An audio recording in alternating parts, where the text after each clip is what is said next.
Hi there, I'm Kate McClellan, and I've been a professional wedding planner for over 20 years now. I started Planning Collective when I noticed that though most couples are super excited about getting engaged, they quickly feel overwhelmed and intimidated by the actual process of planning their weddings. If left unchecked, this can lead to massive burnout and the urge to scrap all your plans and just elope. While this is totally normal, you don't have to sacrifice your sanity for your dream wedding. In the Wedding Planning Collective podcast, I'm going to share the processes, tips, and tools that all engaged couples like you need to feel confident, supported, and excited about your wedding plans again. Let's get started. Hey there, before we get to the episode, I have a quick question for you. Have you been unsuccessfully trying to shake that feeling that you're forgetting something when it comes to your wedding? You've got the Knot app and you've downloaded countless other planning checklists, but you just can't get rid of that sneaking suspicion that there's something you don't know yet.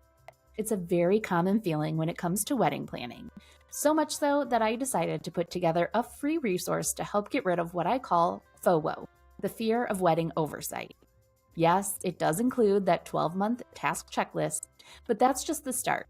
In addition to the ultimate wedding planning checklist, my new Don't Forget list also includes a wedding vendor checklist, your shopping list, a packing list for the wedding weekend, and a complete wedding item setup list to make sure that you are truly not forgetting anything when it comes to your wedding. And you heard me right, this list is free for you to grab right now. Just head over to planningcollective.com/forgetting and it's all yours. That's planningcollective.com/FORGETTING, and let's get rid of that FOWO together. All right, let's get on to the episode. Hey guys, Kate here. Welcome back to another episode of the Wedding Planning Collective podcast. I've been helping couples plan their weddings for over 20 years now, and I can't tell you how many times I've seen people start off so strong with the best of intentions, but they end up feeling totally overwhelmed by all of the details. Maybe you've noticed that most of the wedding planning checklists that you'll find out there tell you what to do, but not how or why to do it. When you log into the Knot or Zola, there's a long list of tasks that are broken down by 12 months out, 9 months, 6 months, and so forth. On the surface, these lists make sense, right? That they're breaking things down by timeline. I even have one of these checklists in the What Am I Forgetting guide that also has a bunch of packing checklists, setup notes, all of those details. If you want to get that free guide, make sure you grab it soon, as it's only going to be available for members and clients in the next little bit. You can grab that at planningcollective.com/free guides. So I'm not totally bashing these lists by any means. The timing can be accurate. You should be looking for your venue and your vendors early on, and your cake tastings and other details should come further along in the process. But here's the major problem with these checklists. They don't explain the how or the why behind each of these tasks. They don't explain how these things connect and why one thing is important to do before the other. For example, one of the very first things you're going to see on almost every list is plan your budget. But how do you know how much of your budget should be going to the venue versus the rest of your vendors? What questions do you need to ask while you're touring venues or meeting with other vendors? And probably the most common one, how do I go from my Pinterest board that is full of beautiful images and ideas to an actual plan that fits our budget and priorities? These checklists only encourage couples to make the most common planning mistake that I see happen over and over again: booking your venue before you've solidified your budget or your other priorities. And I get it, the venue is usually the most exciting piece. It feels like the first real step and it dictates what your wedding date is. So of course you want to jump right to that. But it also drives every other decision you make from that point on. And if you haven't set your budget or talked about what matters to you the most, it's easy to fall in love with this space that ends up stretching your budget and limiting your vendor options later on. And that one move can turn your entire planning process into a constant game of catch up. And it's not because you or other couples are doing anything wrong.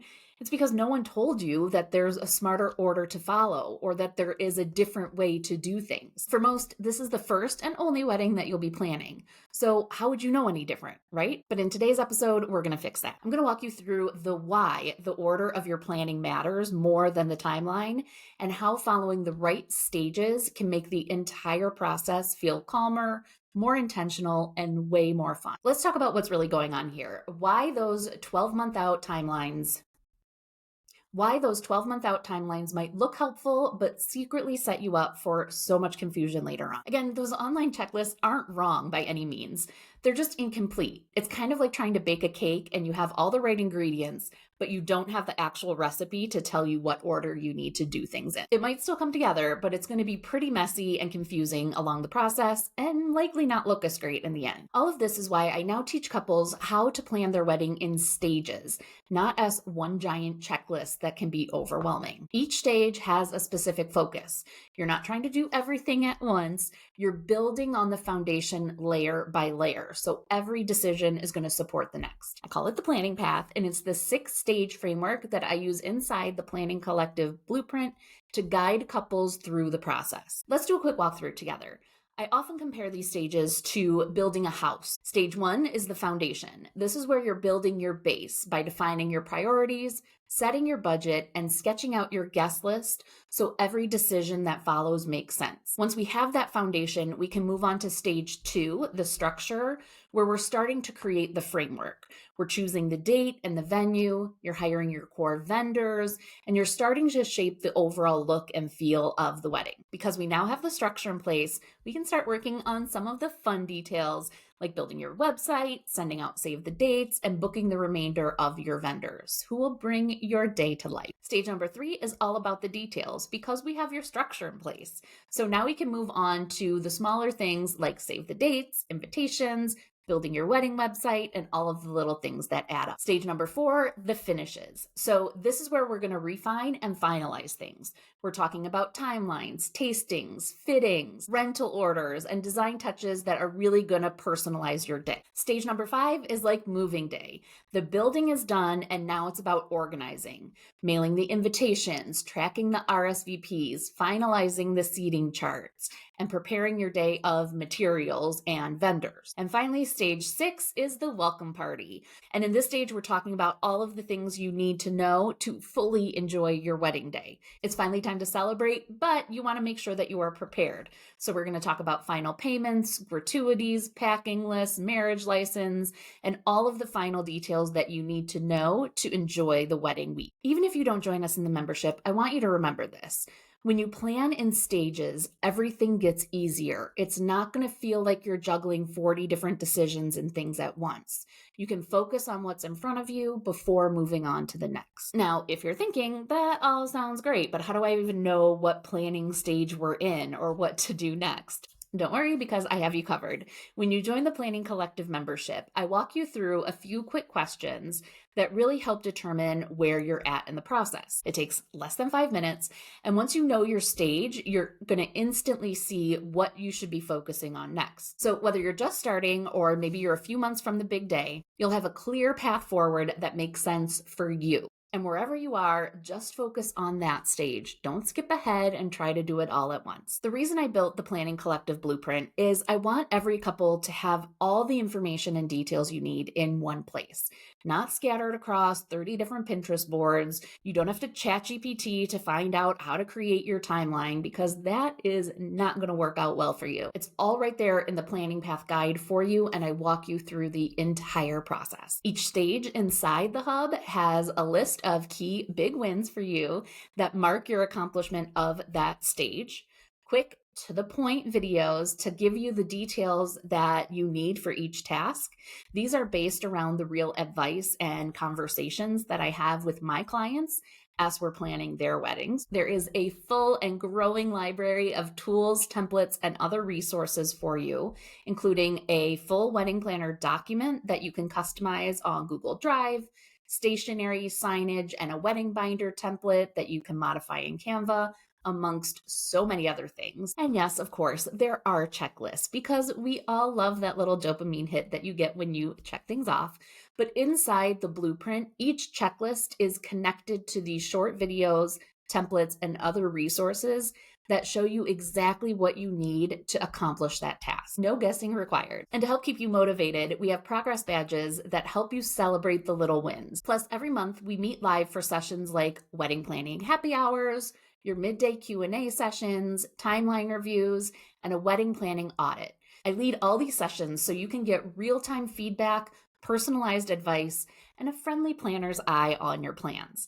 These sessions aren't just for answering questions, they're a chance to catch potential issues before they turn into last-minute emergencies, and they also make sure that your plans are going to work in real life. You don't want your wedding plans to turn into a Pinterest fail image, right? So this is the way you're going to be able to review your plans with a professional planner to make sure you're on the right track. Again, think of it like having a wedding planner in your back pocket with a support group that's cheering you on along the way, minus the hefty price tag, of course. And to further help keep you on track, I send out quick emails every Friday and Monday. Friday's weekend game plan gives you one thing to focus on for your wedding to plan on over the weekend. And Monday's wedding win helps you celebrate what you got done, even if it's something small. Wedding planning isn't just about checking boxes. You're building something. Every couple starts off excited, but somewhere along the way, that excitement turns into stress and overwhelm.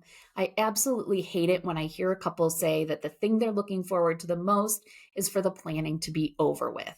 It doesn't have to be that way. You're going to find everything you need to plan confidently, from templates and timelines to community support and live help. But more than that, you're going to find clarity. And that's what really turns the stress of an engagement into a joyful one, knowing that you are on the right path. Because you deserve to enjoy your engagement season. You don't need to spend it second guessing or beyond stressed out. So if you're ready to feel calm, organized, and confident about your wedding plans, I invite you to join us at planningcollective.com/membership. I can't wait to see you inside the blueprint and learn more about your wedding plans. And before we wrap up, I want to hear from you. What wedding planning questions or topics do you have that you would like covered in future episodes? You can find me over on Instagram at Planning Collectively. Don't forget that LY, Planning Collectively, and let me know what topics you'd like to know more about. Thank you so much for joining me today. I'm really excited to get into this next season of the Wedding Planning Collective podcast. I will see you in the next episode.